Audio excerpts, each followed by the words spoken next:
Gostaria de apresentar o Dr. Geoff Green, que é geriatra num dos principais hospitais daqui. Olá, Jeff. O que é um geriatra? Um geriatra é um especialista que trabalha com pessoas idosas. Geralmente somos formados como médicos, principalmente em medicina interna, e depois especializamos-nos no cuidado de pessoas idosas e nas doenças que as afetam.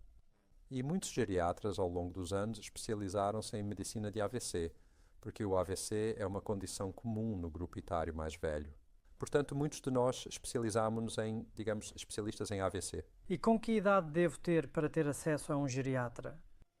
É uma das perguntas difíceis de responder porque há uma grande variedade. As pessoas idosas têm a maior variedade de capacidades e de aptidão. Mas, geralmente falando, a maioria dos serviços atende pessoas com mais de 65 anos, a maioria dos serviços de geriatria. Se eu achar que um geriatra poderia ajudar-me, como posso ter acesso a si? Geralmente através dos cuidados primários, médicos como os clínicos gerais, embora muitos de nós também aceitemos encaminhamentos de outros grupos profissionais, como fisioterapeutas e terapeutas ocupacionais. Alguns geriatras são acessados através dos serviços de enfermeiros distritais. Portanto, estamos bastante abertos a encaminhamentos de uma variedade de profissionais de saúde, mas geralmente o clínico geral de cuidados primários é a pessoa que inicia o encaminhamento primeiro. Então, se eu sofrer um AVC, veria um geriatra no hospital ou um neurologista. O que faria um geriatra por mim no hospital? Os geriatras trabalham em todo o contínuo do AVC para pacientes com AVC no hospital atualmente. Alguns de nós trabalhamos na parte inicial, se preferir, que é a parte aguda do AVC, nas enfermarias agudas. Mas muitos geriatras também trabalham na área de reabilitação e a reabilitação para pessoas idosas tem sido uma área tradicional de trabalho para os geriatras também. Que tipo de serviços estão disponíveis na comunidade para ajudar-me ou ao meu ente querido depois de eu ter tido um AVC ou eles terem tido um AVC?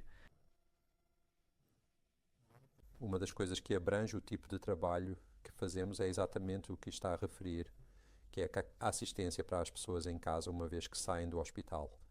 Portanto, um aspecto do nosso trabalho é o trabalho na comunidade. Geralmente falando, a assistência para as pessoas na comunidade, tanto com reabilitação, para que possam continuar o progresso que fizeram após o seu AVC, após o progresso como internados. Portanto, a reabilitação comunitária em casa é um serviço que está a ser estabelecido em muitas áreas e é um serviço muito útil. Temos serviços de ambulatório, particularmente com referência à fisioterapia e terapia ocupacional, onde os pacientes com AVC podem continuar a receber assistência desses grupos profissionais. E também temos clínicas de acompanhamento médico de AVC em diferentes áreas, onde ajudamos os pacientes que tiveram um AVC a verificar se tudo foi feito para prevenir novos AVCs. Além disso, também temos o que se chama de enfermarias de dia em algumas áreas, onde os pacientes vêm e passam algumas horas numa enfermaria, onde recebem terapia, por exemplo, fisioterapia ou terapia ocupacional, e muitas vezes fazem uma refeição lá e depois voltam para as suas próprias casas para dormir durante a noite. Portanto, é uma atividade de enfermaria de dia. Algumas pessoas não estão bem o suficiente para voltar para casa e podem entrar em cuidados residenciais. O que são cuidados residenciais e o que oferecem? Cuidados residenciais geralmente referem-se ao tipo de residência onde as pessoas podem ficar numa aldeia de aposentados ou podem ficar num lar de idosos ou num hospital. Os termos diferem de país para país, mas esses são os termos coloquiais que geralmente são usados. A importância dos cuidados residenciais é que eles fornecem assistência para as pessoas com as suas atividades diárias e a assistência médica que possam necessitar quando já não é possível para os entes queridos fornecerem isso no seu próprio ambiente. E muitas vezes não se pode fornecer muita assistência no ambiente da pessoa. Por exemplo, uma pessoa pode receber assistência de cuidados pessoais, onde alguém vem e ajuda a tomar banho ou a vestir-se. E isso pode ser fornecido numa base de 1 hora por dia ou algumas horas por dia. Mas onde a pessoa requer mais cuidados do que isso, né? Às vezes requer cuidados de lar de idosos ou hospital, cuidados geriátricos de longo prazo, cuidados de lar de idosos, geralmente falando, a pessoa é mais independente e às vezes geralmente tem alguma mobilidade, mas requer alguma assistência de enfermagem enquanto alguém que é mais incapacitado e requer cuidados de enfermagem 24 horas por dia estaria num hospital. Se estou a cuidar de alguém que teve um AVC, que conselho me daria? Seja paciente e compreenda os efeitos do que essa pessoa sofreu. Obtenha toda a ajuda que puder. Não seja forte e resistente. Lembre-se de que precisa de ajuda e de assistência. Acesse ajuda para auxiliar nos cuidados diários dessa pessoa. Lembre-se de que os pacientes com AVC melhoram, mas a maior coisa é que leva tempo. E as famílias da AVC precisam ser muito pacientes e dar à pessoa bastante tempo para superar o que aconteceu, porque tudo leva... É um longo processo de recuperação. E use tudo o que puder, incluindo cuidados de alívio, Oh, está bem. para o ajudar nos cuidados da pessoa de quem está a cuidar que teve um AVC. O que são cuidados de alívio? Cuidados de alívio é quando a pessoa vai para um hospital ou para um lar de idosos por um curto período, geralmente 1 ou 2 semanas, para dar uma pausa aos cuidadores.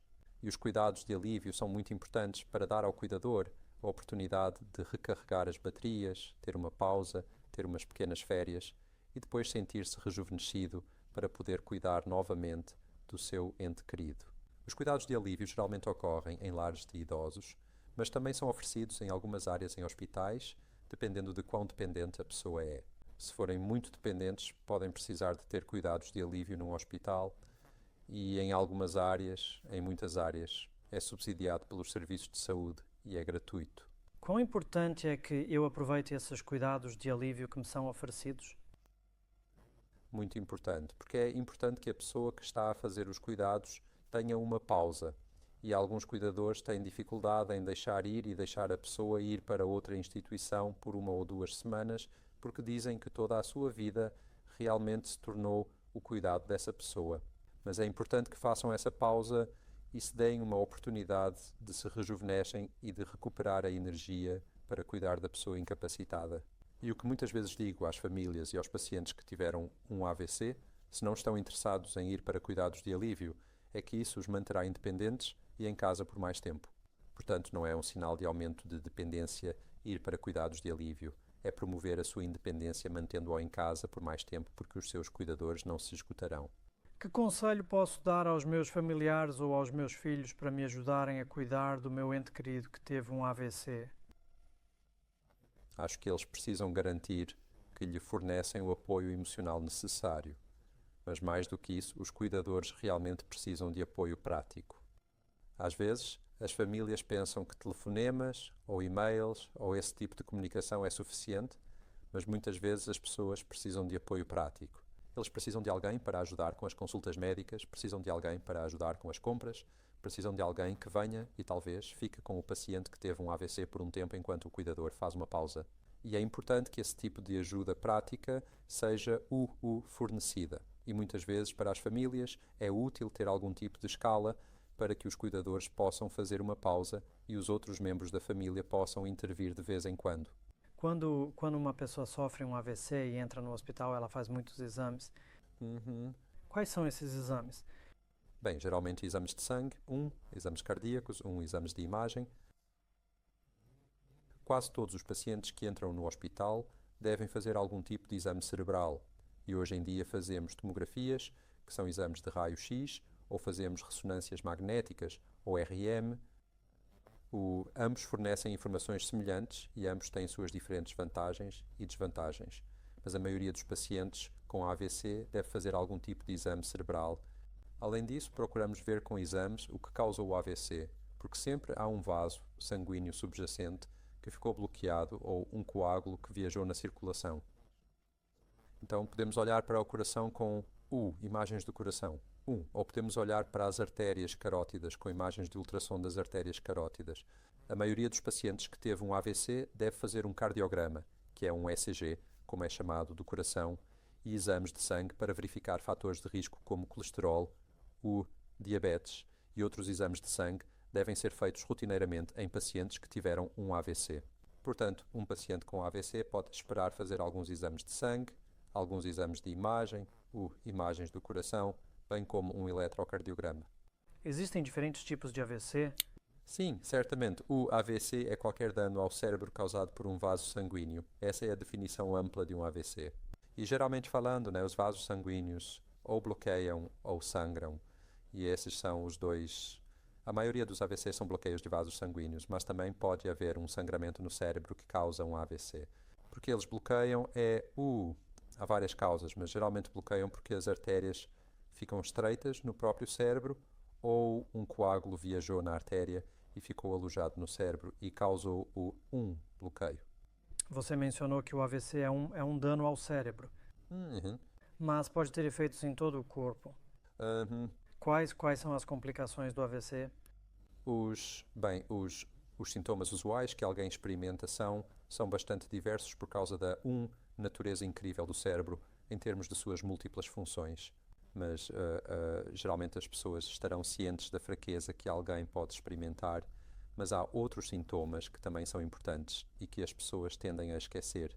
Acho que alterações visuais podem ocorrer. As pessoas podem ter sua fala afetada, podem ter sua capacidade de pensar afetada, capacidade de calcular e dificuldades de memória também foram mencionadas.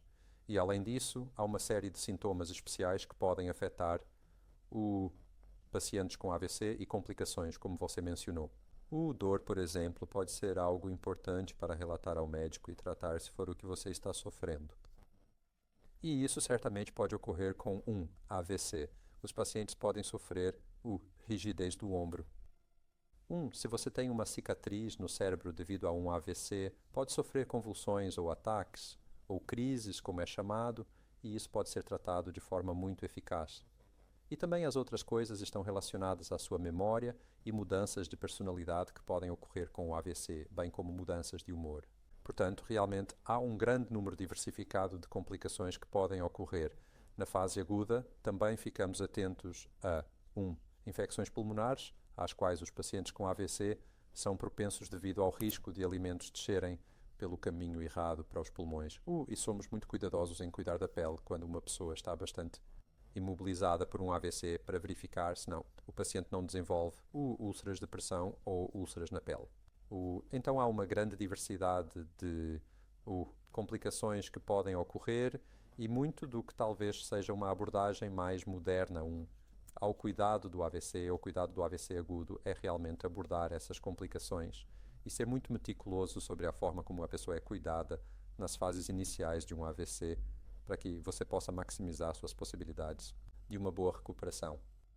Dada a chance de todas essas complicações, eu imagino que seja muito importante, uma vez que eu volte, para garantir que eu tenha exames médicos regulares. Com que frequência devo ir ao médico quando voltar para a comunidade?